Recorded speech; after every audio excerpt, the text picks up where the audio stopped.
Excellencies and friends, I'm delighted to join you to launch the Compact on Women, Peace and Security and Humanitarian Action. Today's event marks the culmination of months of collaboration, during which the participation of women-led organisations and youth has been particularly inspiring and energising. The Women, Peace and Security Agenda encompasses 10 UN Security Council resolutions, and there are numerous international pledges on humanitarian action. Yet even before the outbreak of COVID-19, implementation of these commitments had been severely lacking. Now, as we continue to grapple with a global pandemic, we see women-led civil society organisations and programmes that support women peace builders at risk of disappearing at the very moment that they are needed most. Deeply embedded gender inequalities have been laid bare, and the pillars of the Women, Peace and Security Agenda bear a heavier burden than ever before. We know that women are at increased risk of gender-based violence. We know that women are differentially impacted by conflict and disproportionately affected by conflict-related sexual violence. And we know that women continue to be excluded from peace negotiations despite their critical role in achieving successful outcomes. Now, as we contemplate building back better and more inclusively, it is time to act.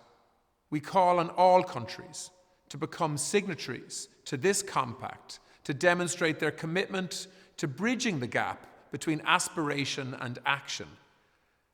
Ireland, a board member of the Compact, is proud to have already adopted a number of actions contained in the framework. We commit to investing at least $50 million in feminist and women's rights organisations and $1.5 million in the Women's Peace and Humanitarian Fund over the next 5 years. We will invest an additional $18 million on ending gender-based violence and emergencies and female genital mutilation. And we will continue to support the work of UN Women, having committed to a 60% increase in funding already this year. Ireland is also proud to have championed girls' education through the Generation Equality Forum process and to commit $73 million to the Global Partnership for Education. But finance support is not enough.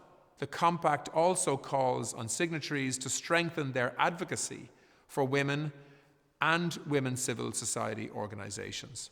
Ireland, including in the context of its current UN Security Council tenure, will maintain pressure on all peace process actors to work towards women's full, equal and meaningful participation in peace processes.